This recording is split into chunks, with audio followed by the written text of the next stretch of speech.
Hello.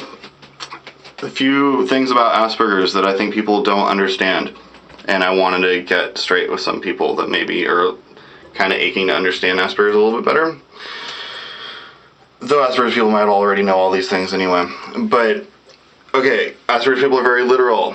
I had a friend once tell me to call him back later. He did not want me to call him back later. He wanted me to stop calling him. He tells me to call him back later. Guess what I do? I call him back later, and one day he yells at me and says he doesn't want to talk to me. I ask why. Because you're fucking me! And, you know, he just thought he was handling it right, like he was giving a hint, right? No, I was doing what he told me to do.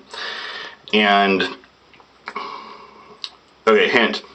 I was at massage school, and we were looking at cadavers. We were actually passing organs around, like a heart, and this one girl was holding a heart up, talking about it. And, you know, we're supposed to be able to touch everything, right? So I just think it's okay for me to touch it, you know, and while she was talking, which I guess wasn't appropriate, and she asked me something about whether I want to hold it or something, and I'm like, oh no, I just want to touch it, and like 6 classmates yell at me all at once and say, like, let her finish, because, you know, they all got that was a hint, and I just was answering her question, you know what I mean? Like, why ask me a question when you just want me to stop doing it? I don't really understand not straightforward people, especially women when they're very vague, but I don't like girls that way, so I guess I'm okay with that. Stimulus overload. Test taking. Holy crap, do I not like taking tests, especially if there's any noise. I have to take silent tests, and now a lot of schools are recognizing autism, and I started taking advantage of that and doing silent tests and just going in a separate room, which was good for me recently. I didn't realize that I had problems with that until more recently. That was some more new information. And you can't talk in a car with someone with autism with the radio on, and I have a hard time with my martial arts. They have loud music playing, they have kids running around, but I just kind of try to separate it the best I can. But, you know, if it was up to me, there would be no music playing at all. It is very difficult, and I'll try to get as far away from the music as I can. I've gotten a little bit better about that, but it's still an issue.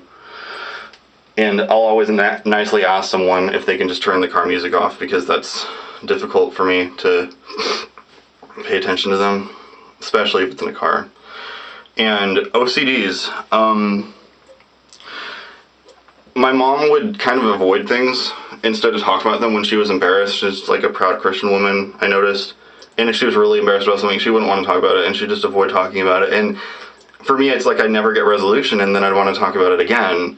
You know, you gotta let people talk things out, especially Asperger's people, but you also gotta understand that they're not trying to be mean, I don't think, at least in my experience. Like, and then that's sort of a different thing, is that I would also be unusually blunt, and, you know, I still suffered with that the last couple of years of my relationship, and I didn't realize I was being unnecessarily blunt, and in my mind there was just one way to say things, and, you know, that's something that my boyfriend has had to tell me, is just say, whoa, that's not really a nice way to say that, here's a better way. And that's something that people can kind of guide people through with Asperger's. And, and I had one other example of a fixation written, that I wasn't allowed to see the movie Scream when it came out. I must have been around 13, and everybody was talking about it, and I really wanted to see it, and I was so obsessed with seeing it. I asked so many people about it. I knew, like, basically a good summary of both the first movies before the second one came on Showtime, and I paid a friend to buy me the first one and saw it behind my mom's back, finally, because I couldn't just not see it, and I had waited a really long time, and I couldn't get it out of my head. And, you know, I don't think that my parents really understood just how important that was, and that I was going to end up doing it behind their back. In their mind, you know, they were just going to say it, and it just wasn't going to happen. No, it was too important for that, and I tried to not think about it for a long time, and I just couldn't stop thinking about it for some reason, and I ended up seeing them out of order. Anyway, I hope that is helpful about some fixations and some things. Bye now.